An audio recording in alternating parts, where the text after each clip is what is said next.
오늘 읽었던 사도행전 8장 4절부터 25절 말씀을 중심으로 오늘도 다시 살아나야 합니다 라고 하는 제목으로 함께 말씀의 은혜를 나누겠습니다.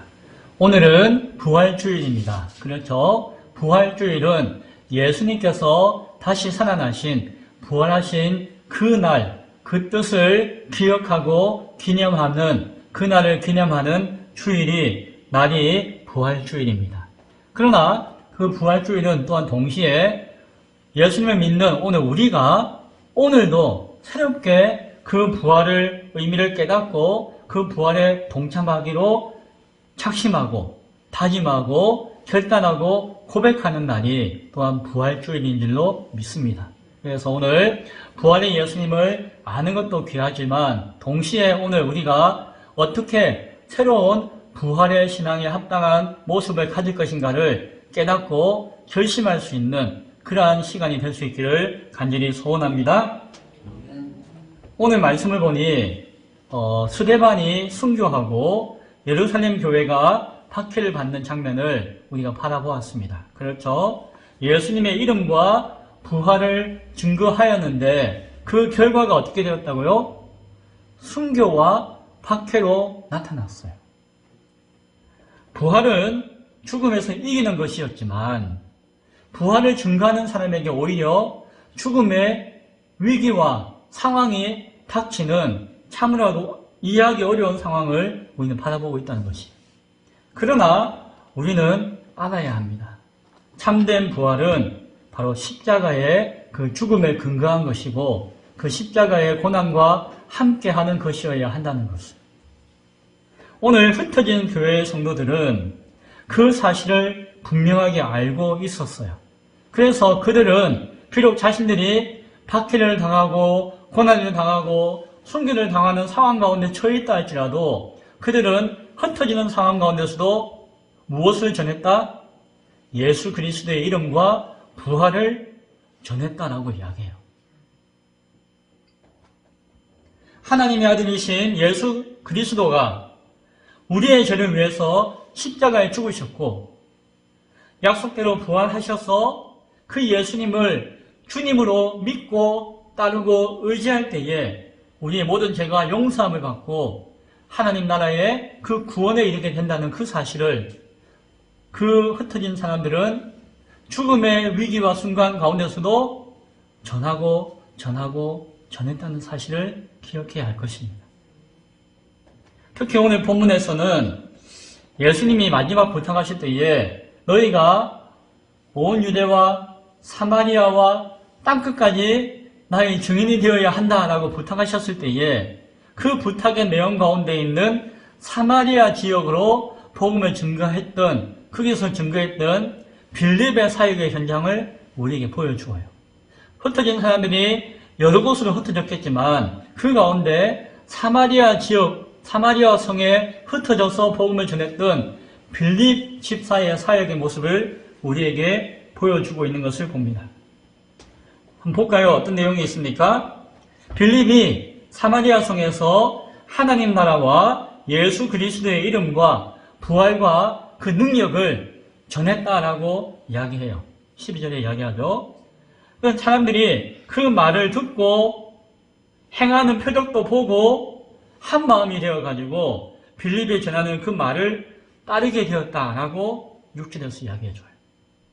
그 결과 나타난 현상이 있는데 그 오랫동안 묵어있던 귀신 들린 자들이 귀신이 다 크게 소리 지르면서 쫓겨나는 현상을 경험하게 되었고 중풍병자와 평생 한 번도 걸어본 적이 없던 그 안진병이와 같은 병자들이 그 참 고집병과 같은 인간이 낫게 할 수도 없는 그 병들이 다 낫는 역사가 나타났다라고 이야기합니다.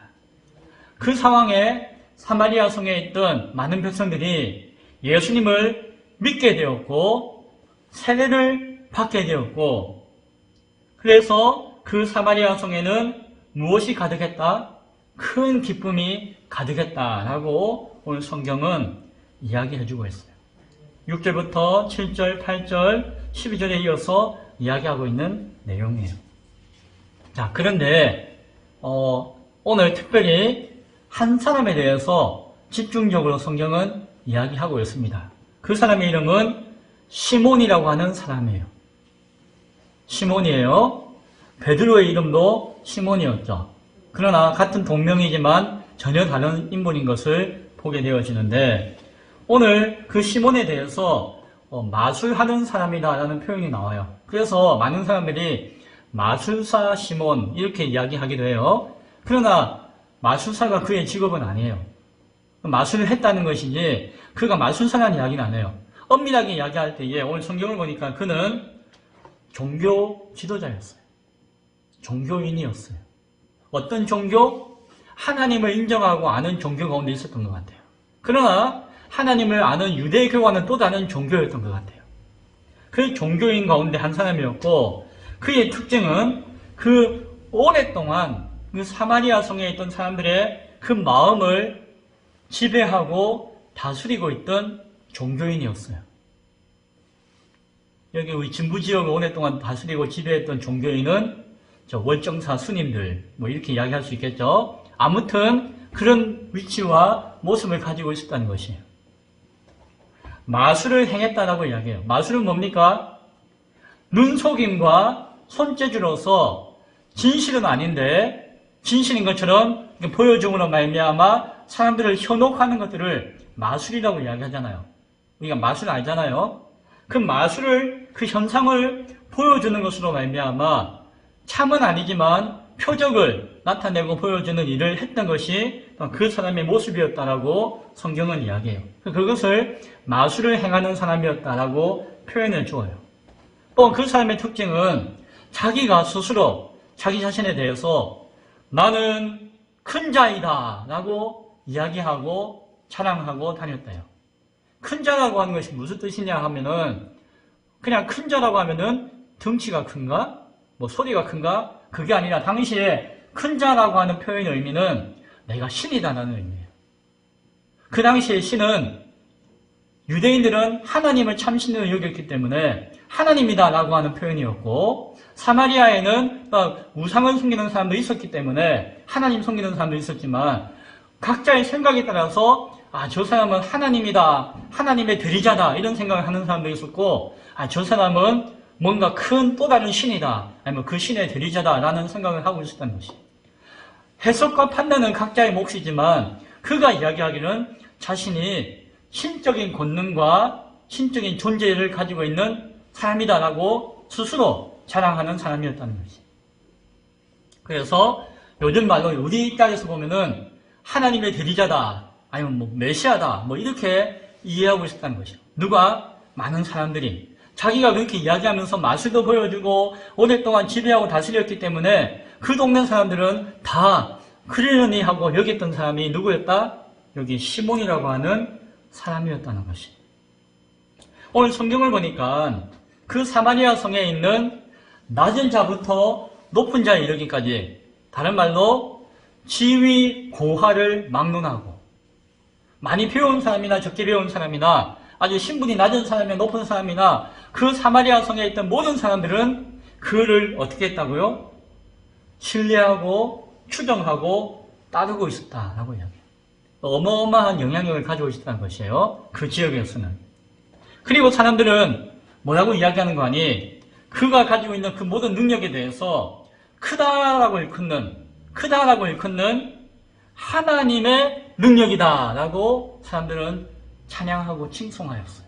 시몬이 가지고 있던 그 능력과 권세와 모습을 많은 사람들은 하나님의 능력이고 하나님의 사람이다라고 생각하고 판단하고 이야기하고 있었다는 것이. 자칭 그렇다라고 이야기하고 많은 사람들도 거기에 동조하고 있었다는 것이. 지위 고하를 막론하고 많은 사람들이. 아마 그 지역에서는 살아있는 신적인 존재와 같았을 것이. 우리가 좀 더 약간 비하해서 이야기하면은 무슨 사이비 이단 교주와 같은 그런 모습을 가지고 있는 사람이 시몬이었어요. 그런데 이 사마리아 성에 빌립 집사가 와서 복음을 전하고 복음의 능력으로 말미암은 이적을 보이니까 이때 이 시몬이 거기 있는 많은 사람들이 빌립을 따르고 빌립을 통해서 믿음을 가지게 되어지고 세례를 받는 꼴을 보니까 그가 어떤 반응을 보였다고요? 그도, 누구도? 시몬도 그 많은 사람들과 같이 믿음을 가지고 세례를 받았다라고 이야기해요. 성경이 13절에서 보니까 이야기하잖아요. 그리고 전심으로 빌립을 따랐다라고 이야기해요. 야, 한편으로 보면은 야, 빌립 대단하다. 그 참 괴수 중에 괴수와 같은 저 사람을 꺾었네. 그리고 그 사람을 따르게 했네. 라고 생각할 수도 있어요. 그런데 한편으로는 야, 시몬이 과연 정말로 순전한 마음으로 신실한 마음으로 믿음을 가지고 세례를 받고 따른 것인가 라고 하는 의문도 가지게 되어져요. 그래서 오늘 이 말씀을 볼 때에 많은 사람들은 크게 두 부류의 생각으로 나눠져요. 한 부류는 시몬은 구원을 받았다. 왜? 그가 믿었다. 세례를 받았다. 전심을 다했다라는 말씀이 표현이 나와 있으니까 그 정도 되면 구원받았다고 해도 맞지 않습니까? 라고 생각하는 사람들이 있어요. 그런데 저와 같은 어떤 사람들은 아닐 거예요. 아닐 수도 있습니다.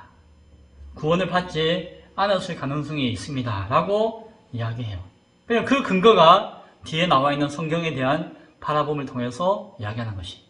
돈을 주고 성령을 사려고 하는 모습들, 또 사도들이 그를 저주하고 정죄하고 있는 모습을 통해서 그렇게 생각한다는 것이.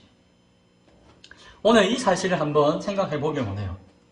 중요한 것은 사람들은 자기의 생각과 자기의 어떤 뜻 가운데서 성경을 이해하고 성경을 적용시키고 성경을 판단하는 경우가 많아요.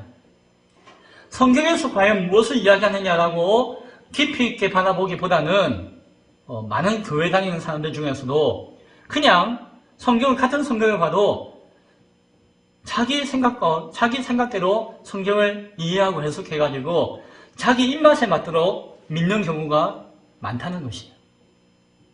혹 시몬이 구원받았다라고 생각하는 것이 그런 것이 아닌지는 한번 생각해 봐야 됩니다. 그래서 우리는 조심하고 분별해야 될 필요가 있어요.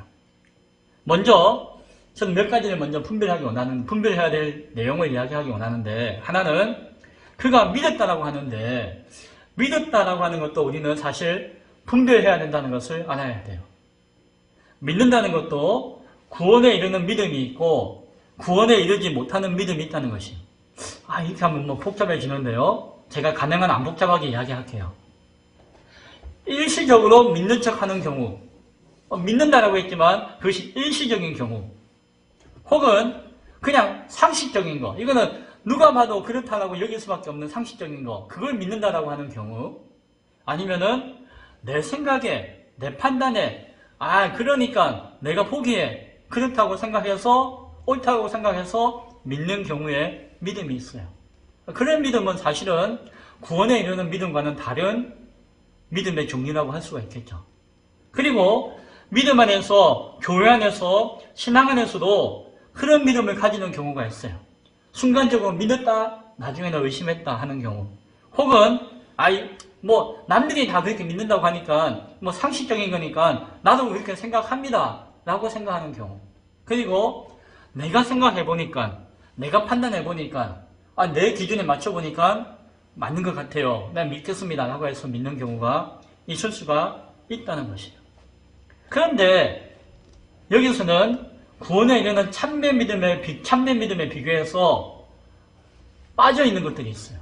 무엇인가 하니, 참된 믿음은 자기의 마음과 가슴을 찢는 믿음이에요. 내가 죄인이며 내가 참으로 연약하며 내가 하나님의 은혜가 아니면 살 수 없다고 하는 자기 가슴을 찢는, 그래서 자기 십자가를 지는 그러한 믿음이 있다는 것이죠. 그러나 그러한 믿음이 되지 못하는 믿음이 구원에 이르지 못하는 믿음이다 라고 이야기할 수 있다는 것이에요. 그리고 그냥 자기 마음을 찢지 못하고 정말 그것을 깨닫지 못하고 애통하지 못하고 십자가를 지지 못하는 믿음은 단순히 지적인 믿음에 그냥 그칠 수가 있어요. 아, 그래, 맞아, 그렇지 라고 인정하지만 그것으로 그친다는 것이에요. 십자가를 져야 돼 라고 하지만 십자가는 지지 않는다는 것이에요. 그러나 십자가를 지는 것이 믿음이라고 이야기하고 알기 때문에 그런 믿음을 내가 가졌다라고 생각하는 것이에요. 로마서 1장 21절에 이런 말씀이 있습니다. 하나님을 알되 하나님으로 영화롭게도 아니하고 감사치도 아니하고 오히려 그 생각이 허망하여지며 미련한 마음이 어두워졌나니라고 하는 말씀이 있어요. 그래서 하나님을 안다라고 하는 것이 참된 믿음을 이루지 못하는 경우가 있다라고 하는 것을 기억해야 된다는 것이죠. 심지어 성경을 보면은 사단 마귀도 하나님을 알고 믿는다라고 이야기해요. 예수님을 알고 믿는다라고 이야기해요. 성경 말씀을 알고 믿는다라고 이야기해요. 그러나 사단 마귀는 예수님을 주인으로 섬기지 못해요. 예수님이 지신 그 십자가를 자기 십자가로 지지 못해요. 오히려 그것을 경멸할 뿐이에요. 그래서 내가 믿는다, 안다라고 하는 것이 참된 믿음의 구원에 이르는 믿음이 아닌 경우가 있다는 것이에요. 또한 시몬은 신앙을 고백해가지고 세례를 받았다라고 이야기해요. 그런데 신앙을 고백하고 세례를 받아도 구원에 이르지 못하는 신앙이 있다는 것을 우리가 기억할 수 있어야 돼요. 날개가 있다고 다 납니까? 날개가 아무리 큰 날개가 있어도 날지 못하는 타조가 있잖아요. 그렇죠? 물론 나는 척 해가지고 그닥 해서 높이 멀리 뛸 수는 있어도 막 날아서 하늘로 날아가지 못해요. 사람들은 그냥 날개가 있고 나는 모습을 가지고 있다고 해서 저것은 새다라고 저것은 날 수 있다라고 이야기하지만 날 수 있는 참된 새의 모습은 또한 구별해서 바라볼 필요가 있어요. 또 구분이 되어져요. 어떤 사람이 이렇게 이야기합니다. 목사님, 성경에 보면은 예수를 시인하면 구원받는다고 했잖아요. 마태복음 10장 32절에 있는 말씀이죠. 누구든지 사람 앞에서 나를 시인하면 나도 하늘에 계신 내 아버지 앞에서 그를 시인할 것이요. 맞습니다. 맞아요. 그런데 여기서 말씀하는 시인한다는 것과 그 믿음을 고백한다는 것은 조금 구별되어지는 모습이 있다는 것이에요. 어떻게 구별할 수 있습니까? 제가 구별해 볼게요. 그냥 고백한다고 하는 것은 편안할 때 고백할 수가 있습니다. 편안할 때, 그냥 편안할 때 고백할 수가 있어요. 그런데 시인한다는 것은 핍박과 환난과 박해 가운데서도 인정할 수 있다는 것이에요.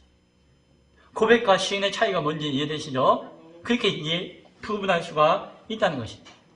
편안할 때 하는 것을 고백이라고 이야기한다면은 참된 시인은 이걸 시인하면 내가 죽을 수도 있어요.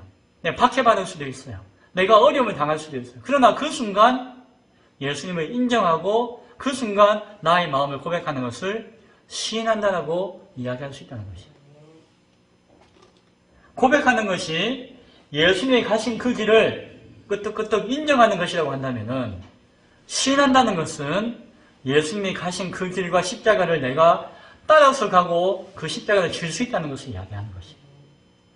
그 길이 있네 라고 하는 것이 고백이라고 한다면은 시인한다는 것은 좁고 협착한 길이라도 그 길을 예수님을 따르는 길이라고 한다면은 내가 그 길을 담대하게 갈 수 있는 것이 시인한다는 것이에요. 고백한다는 것은 여러 사람들이 모두가 함께 그렇습니다라고 이야기할 때에 나도 그들과 함께 나도 그렇게 생각합니다라고 하는 것이 고백이라고 한다면은 시인한다고 하는 것은 아무도 그렇다고 생각하지 않을 때에 아무도 그것을 인정하지 않을 때에 그러나 나는 그것을 인정하고 그분을 따르고자 합니다라고 이야기하는 것 그것이 고백과 다른 신이라고 하는 것이. 그래서 나를 시인한다라고 하는 것, 그 말씀의 의미가 누구든지 사람 앞에서 나를 시인한다고 하는 그 말씀의 의미가 무엇인가를 안다면은 그러한 시인할 때에 예수님께서도 우리를 시인하신다는 것이. 우리가 아무리 죄가 있고 어려움이 있고 우리가 연약하고 부족한다 할지라도, 아무리 방해물이 많다 할지라도 주께서 우리를 시인하신다는 것이. I love you, 사랑한다 라고 고백하는 것이 아니라 너를 위해 내 생명을 드릴 수 있다라고 하는 것이 시인한다는 것이. 신앙의 고백은 그 내용이 맞느냐 틀리느냐 잘했냐 못했냐가 중요한 것이 아니라 어떤 상황 가운데서도 그 내용이 변하지 않는가가 중요한 것이에요. 그것이 참된 신앙 고백이고 시인이고 구원에 합당한 고백이죠. 그런 의미에서 우리는 과연 신앙을 고백하고 세례받는다고 했는데 그 모습과 그 형식이 우리의 구원을 담보하는 것이냐라고 할 때에 꼭 그렇지 않다라고 이야기할 수 있는 것이죠. 그래서 우리가 분별할 필요가 있다라고 하는 것이죠. 시몬은 전심을 다했다, 열심을 다했다라고 이야기해요. 그러나 열심을 내는 것도 우리는 분별해 볼 필요가 있습니다. 전혀 아무것도 모르는데 열심히 하는 경우가 있어요. 바울이 정말 열심히 하나님을 향해서 충성하고 봉사하고 생명을 다해서 헌신한 사람이었어요. 그러나 그가 예수 그리스도의 진리를 모를 때에 오히려 교회를 핍박하고 박해하고 교회를 거스리는, 하나님을 거스리는 자의 모습이었다는 것을 우리는 알 수 있죠. 참된 진리를 모르고 열심히 내는 것 아무것도 아니라는 것이. 이기적이고 자기 이익을 쫓아서 열심히 하는 경우가 있어요. 보니까 이것은 나에게 유익이 되네. 이것은 나에게 유익이 되네, 이익이 되네. 그래서 내 유익이 되기 때문에, 나에게 이익이 되기 때문에, 이기적인 마음 때문에 열심히 하는 사람들이 있어요. 그러나 그 목적이 잘못된 것이죠. 그것은 나중에 변질될 것이고 나중에 배도하게 되어지는 것이. 어떤 사람은 자기 내면은 모른 척하고 겉으로는 아주 열심히 하는 경우가 있어요. 내면의 본질과 가치가 무엇인지는 잘 모르겠지만 일단은 열심히 하고 보자 하는 사람이 있어요. 그렇게 자신을 드러내고 다른 사람들에게 자신의 열심을 인정받고자 하는 경우가 있어요. 바리새인과 사두개인과 같은 종교 지도자들이 그랬잖아요. 남들 볼 때에는, 남들 앞에서는 얼마나 열심히, 얼마나 거룩한 모습을 보이고 그렇게 종교 생활을 했을까요? 그렇게 인정받고 존경받고자 했잖아요.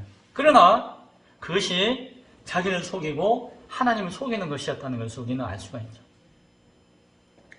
어떤 경우에는 죄를 범하는 것이 열심히 다하는 사람이 있어요. 잘못된 것인데 열심을 다하는 경우가 있어요. 사기꾼이 그냥 사기치지 않습니다. 사기를 치려면은 법을 알아야 돼요. 경제를 알아야 돼요. 이 시대적인 흐름을 알아야 돼요. 돈에 흘러가는 걸 알아야 돼요. 안목도 있어야 돼요. 그리고 사람들의 심리도 알아야 돼요. 사람들의 마음도 알아야 돼요. 그래야지 제대로 사기를 칠 수가 있어요. 그래서 참 대단한 사기꾼은 얼마나 열심히 공부하고 얼마나 열심히 준비하고 얼마나 열심을 다하는지 몰라요. 그러나 우리는 그가 최선을 다하고 열심을 다하고 최고를 위해서 노력했다 하더라도 그것을 옳다라고 이야기할 수가 없는 것이. 시몬이 믿음을 가졌다라고 하고 고백해서 세례를 받았다고 이야기하고 전심을 다했다고 이야기하지만 우리는 분별할 수가 있어야 한다는 것이. 자, 그 시몬에 대해서 오늘 성경은 뭐라고 그의 모습을 드러내고 밝혀주고 있는지를 살펴보기를 원해요. 먼저 사도의 권위를 통해서 그의 모습을 분별하게 하셨어요. 무엇입니까? 자, 사마리아에는 빌립을 중심으로 복음이 전해졌죠. 믿음을 보고 세례를 주고 그들에게 하나님 복음을 전해서 그들이 막 변화되었다라고 이야기하잖아요. 그러나 그것도 귀하지만 오늘 성경을 보니까 사도들이 그 사실을 듣고 그들을 검증하여서 분별하여서 판단하기를 원하였어요. 빌립을 무시해서가 아니라 사도, 예수님이 세우신 사도였잖아요. 그 사도의 권위를 우리는 알잖아요. 성경을 기록할 수 있는 권위가 사도권에 있었잖아요. 그것을 우리가 무시할 수 없다는 것이. 그래서 예루살렘에 있는 사도들이 사마리아와 빌립의 사역의 현장의 소식을 듣고 난 다음에 베드로와 요한을 파송해요. 그래서 귀한 일이 일어났지만 정말 사도의 권위를 가지고 확인하고 분별하고 판단해 보기를 원하였고, 그래서 베드로와 요한을 보내어 주어요. 그리고는 어떻게 합니까? 와보고 판단하고 분별합니다. 딱 봐서 보니까 그들이 말씀을 들었고 표적을 믿었고 세례를 받았다고 하지만 사도들은 그 상황을 보고 알았죠. 무엇을 알았습니까? 사마리아 성에 있는 수많은 사람이 세례를 받았는데 성령을 받은 사람이 한 사람도 없다라고 하는 것을 알았어요. 사도는 분별할 수가 있었다는 것입니다. 한 사람도 성령을 받지 못했구나라고 하는 것을 알았어요. 그들이 잘못되거나 무시당할 것은 아닌데 부족하다는 것이에요. 그래서 깨닫고 사도들이 성령의 임재가, 성령의 임치심이 이 성에 있는 이 많은 사람들에게, 믿음을 가지고 세례를 받았다고 하는 이 많은 사람들에게 임할 수 있기를 간절히 기도하였어요. 그리고 기도하고 하나님 역사를 믿고 신뢰하면서 사도들이 그들에게 안수하여 주었어요. 그랬더니 성령께서 그 모든 과정 가운데서 그 사마리아 성의 그 백성들 앞에 임재하시고 역사하였다라고 오늘 성경은 이야기해줘요.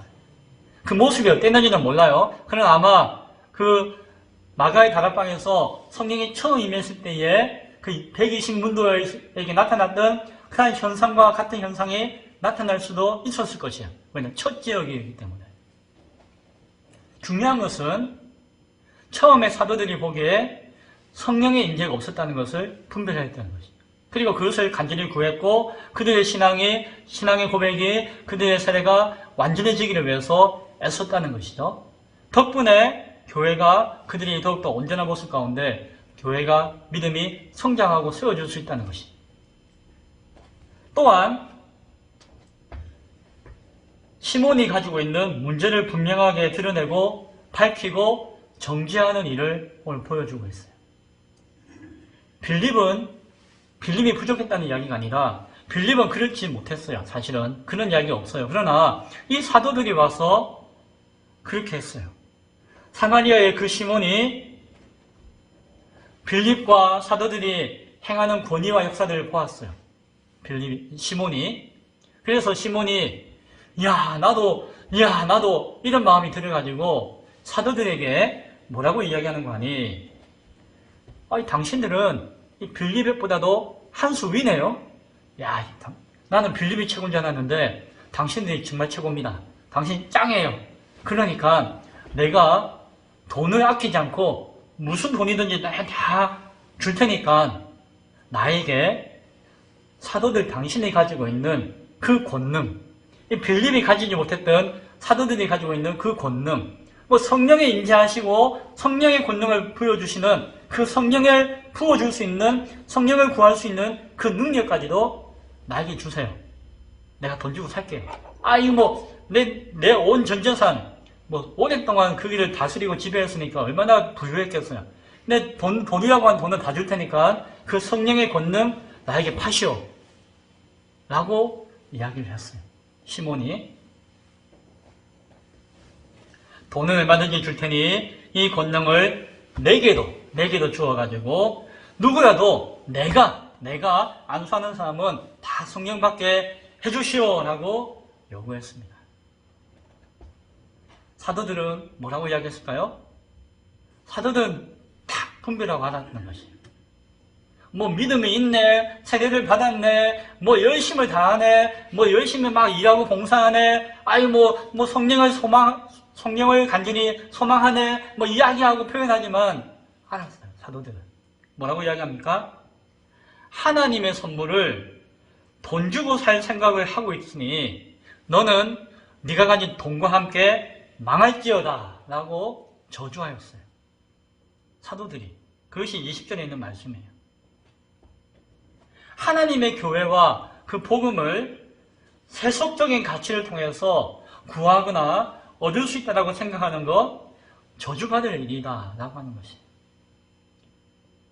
혹 만에 하나 오늘날 교회 가운데 돈으로 뭔가 세상에 있는 가치로 하나님의 교회를 복음을 어떻게 할 수 있다고 생각하는 사람이 있다면은 회개하셔야 돼요.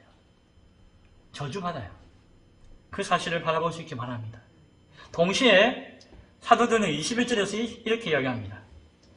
하나님 앞에서 너의 그 중심의 마음이 바르지 못하니 이 복음과 진리에 너는 관계없는 사람이고 이 복음의 혜택과 분깃을 너는 하나라도 얻을 것이 없다라고 책망하였어요. 하나님 앞에서 마음이 바르지 못한데, 중심이 바르지 못한데, 아무리 내가 예수 믿는다라고 하고 세례 받았다라고 하고 내가 열심히 한다고 해서 너는 하나님의 복음과 진리와 상관없는 사람이다 라고 이야기합니다. 그 혜택을 보려고 하는 거 생각지도 하지 말라라고 정지하는 것이죠. 참 무섭죠? 그러니까 시몬을 향한 사도들의 분별의 말씀이었어요. 바르지 못하고 이기적이고 자기중심적이고 세속적인 마음으로 그 복음의 역사 가운데 함께 숟가락을 얻겠다, 함께 하겠다, 뭔가 교회를 통해서 내가 뭔가 유익을 보겠다, 하나님과 상관없는 사람이다 라고 이야기하는 것이에요. 22절에서 이야기합니다. 결론적인 이야기일지 몰라요. 너의 악함을 회개하고 주께 기도하면 혹 그 죄악을 용서해 주실 것이다 라는 이야기를 해요. 이 이야기는 그러니까 당신이 회개하십시오, 기도하십시오, 하나님의 용서를 구하면 용서해 주실 것입니다 라는 의미도 있지만, 그거는 인간이라고 하면 누구에게나 다 해당되는 이야기지만, 그러나 그렇지 못하면은 진실하게 회개하고 진실하게 자신의 부족함과 연약함을 깨닫고 진실하게 간구하고 진실하게 용서를 구하지 않는다고 한다면은 그것은 네가 악하고 정죄받는 자라고 하는 증거가 될 것이다 라는 이야기를 하는 것이에요. 오히려. 그래서 결론입니다. 내가 보니 너는 악독이 가득하며 불의에 매여있는 바가 되었도다 라고 이야기해요. 네 속에는 악한 독이 가득하고 불의 가운데 꽁꽁 매여가지고 벗어나기 어렵고 힘든 상황이다 라고 하는 것을 이야기해요. 내가 저주하고 책망한 그 대상으로서 합당하고 분명하다 라고 하는 것을 이야기하는 것이에요. 하나님 앞에서, 사람 앞에서 장난치지 마라 라는 이야기를 하는 것입니다. 이제 이렇게까지 이야기해도 어떤 분은 그래도 생각하는 분이 계실 것이에요. 그러나 악한 자는 스스로 자신의 한계를 드러내요. 어떻게 해요? 사마리아 성의 그 시몬이 최종적으로 변론하는 변론이 있어요. 변명이죠. 뭐라고 이야기하는 거 한 것을 보기 원해요. 24절에 있는 말씀이에요. 24절 뭐라고 이야기하죠? 시몬이 대답하여 이르되, 그 이야기를 듣고 난 다음에 이야기하는 것이에요. 뭐라고 이야기합니까? 나를 위하여 주께 기도하며 당신들이 저주하고 책망한 것들, 그것들이 하나라도 나에게 임하지 않게 하소서라고 이야기해요. 자, 얼핏 보면은 나를 위해서 기도해 주십시오 하고 뭔가 부탁하는 것처럼 보이기도 하고, 자신에게 저주와 책망이 임하지 않기를 간절히 구하는 것처럼 보여요. 착각일 수 있습니다. 무엇입니까? 유심히 보면은 누구 때문에 그렇게 해달라고요? 처음부터 끝까지 자기 자신이에요. 중심이. 나를 위해서 기도해다오. 나를 위해서 기도해다오 라고 이야기해요. 그리고 내가 책망받지 않기 위해서 간구해다오라고 이야기하는 것이에요. 내가 잘못했고 내가 회개합니다. 내가 정말 그런 죽을 죄를 지었군요. 용서해 주세요. 회개가 먼저가 아니라 내가 벌받지 않도록, 내가 해받지 않도록 나를 위해서, 나를 보호하기 위해서 기도하고 간구해 달라고 이야기하는 것이죠.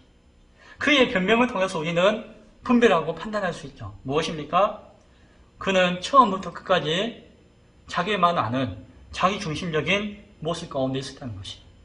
악한 자의 결론이 바로 그런 모습이에요. 그는 변하지 않았어요. 세상은 그 지역의 주인 노릇하며 하나님 노릇하며 존경받는 그 모습을 대상을 달리하고 더 큰 권능과 권세와 능력으로서 그 합법적으로 그들 가운데 군림하고자 하는 모습이 있었던 것이지, 진심으로 하나님 앞에 무릎 꿇었던 것이 아니라 오히려 하나님과 복음과 교회를 이용하고자 했던 모습 가운데 있었다는 것입니다. 성경은 다시는 그에 대해서 언급하지 않습니다. 그러나 우리는 판단하고 분별할 수가 있는 것이죠. 이 말씀의 과정을 통해서 우리는 또한 귀한 교훈을 얻게 되어집니다. 무엇인가 하니 빌립의 사역이 사도들의 협력을 통해서, 사도들의 분별하는 능력을 통해서 더욱더 온전해졌다는 것이에요. 빌립이 부족한 것이 아니에요. 사도가 더 뛰어난 것이 아니에요. 그러나 각자의 모습 가운데 있는 역할과 각자의 달란트가 다를 수 있다는 것이에요. 그리고 그것이 협력되어질 때에 더 귀한 교회가 세워질 수가 있었다라고 하는 것이에요. 오늘 25절에 보니까 두 사도는 주의 말씀을 전했다라고 이야기해요. 빌립이 전한 것도 주의 말씀이었어요. 그러나 사도들은 분명한 분별력을 통하여서 그 말씀에 실수가 없도록, 허점이 없도록 더욱더 온전하게 돕는 사역을 했다는 것을 우리는 바라볼 수 있어요. 또한 동시에 그들은 예루살렘으로 돌아가는 가운데서도 어디에서? 이 사마리아 지역에서 하나님 말씀을 전했다라고 이야기하죠. 처음에는 이 사마리아 지역을 바라보지도 않았어요. 그들은. 예수님께서 사마리아 지역과 땅끝까지 내 증인이 되어다오라고 부탁을 하였지만 그들은 예루살렘에 머물고 있었고 사마리아 지역은 보지 못했어요. 역사적으로 그들은 개만도 못한 사람들이고 그들은 상경한 수 없는 사람이라고 유대적인 인식이 그들 가운데 자리 잡고 있었기 때문일 수도 있어요. 그러나 빌립이 복음을 전하고 그들이 말씀 앞에 새로워지는 그 과정 가운데서 사도들이 복음을 전할 수가 있었다는 것이에요. 그들을 바라볼 수 있는 눈이 열렸고 그들의 마음, 그들을 애통히 여기면서 품을 수 있는 마음을 가지게 되었고 그 마음 가운데 사마리아 지역에 하나님 말씀을 전할 수 있게 되었다는 것이죠. 빌립의 헌신과 수고가 바탕이 되어서 사도의 사역이 온전해졌다는 것을 우리는 바라볼 수 있는 것입니다. 목사인 저의 사역과 집사나 성도인 여러분의 사역이 다를 수는 있어요. 각각 역할이 다를 수는 있어요. 그러나 따로따로 구분되어지는 것이 아니라 그것이 한 마음으로 이루어지는 하나의 사역이 되어질 때에 서로의 모습을 보완해 줄 수 있다는 거예요. 제가 가지지 못하는 모습, 제가 이 지역의 사람들 잘 몰라요. 약간 쭈삣쭈삣해요. 그런 거 여러분은 동네 이웃들에게 복음을 전하고 친근하게 가까이 전해서 제가 가지지 못한 모습을 행할 수 있다는 것이. 여러분이 말씀을 더욱더 깊이 연구하고 온전히 깨달아서 전하지 못할 때에 제가 더 깊이 깨닫고 간구하고 기도해서 하나라도 얻어서 전할 수 있는 역할을 제가 또 할 수 있는 것이. 이 모든 사역을 통해서 서로 보완함으로 말미암아 더욱더 온전한 하나가 되어지고 온전한 교회가 세워져 나갈 수 있다는 사실을 우리는 오늘 말씀을 통해서 바라볼 수 있기 바랍니다. 이 말씀을 맺고자 합니다. 오늘 빌립과 사도들이 사마리아 지역에서 사역했던 현장을 우리는 바라보았습니다. 시몬이라고 하는 거짓된 종교 지도자의 모습과 그것에 어떻게 분별하고 대응하는 사도의 모습이 있었는지를 바라보았어요. 오늘날 교회에 혹시라도 시몬과 같은 진실하지 못한 거짓되어지고 외식되어진 종교 지도자들이 있다면, 혹 그들로 말미암아 미혹받는 성도들이 있다면 우리는 분별할 수 있어야 돼요. 그리고 책망하고 하나님의 진리를 전할 수 있어야 돼요. 경고하고 고발할 수 있어야 될 것이에요. 또한 동시에 우리는 혹 그러한 모습을 분별하지 못하고 또한 여전히 세상의 흐름 가운데서 한 일부분으로서 모든 사람들이 가는 그 길 가운데 그냥 고백함으로 말미암아 참된 시인이 아니라 박해와 고난과 어려운 가운데서 고백하는 시인이 아니라 그냥 그렇게 살아가는 신앙의 모습 가운데 거하고 있지 않은지를 스스로 돌아볼 필요가 있을 것입니다. 그리고 우리는 부활하신 예수님 그 이전에 죄악된 모습에 여전히 머물고 있는 죄인이 아닌지를 스스로 돌아볼 수가 있어야 될 것이에요.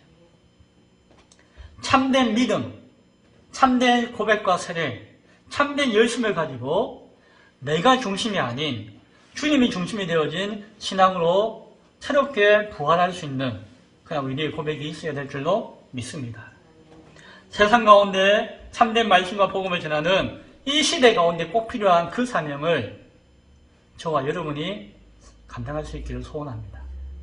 오늘 부활주일 아침에 우리 모두가 그러한 부활의 사명을 다시 한 번 더 가다듬고 그 사명을 향해 하나로 힘을 모아 함께 달려갈 수 있는 복이 있기를 간절히 축원드립니다. 기도하겠습니다.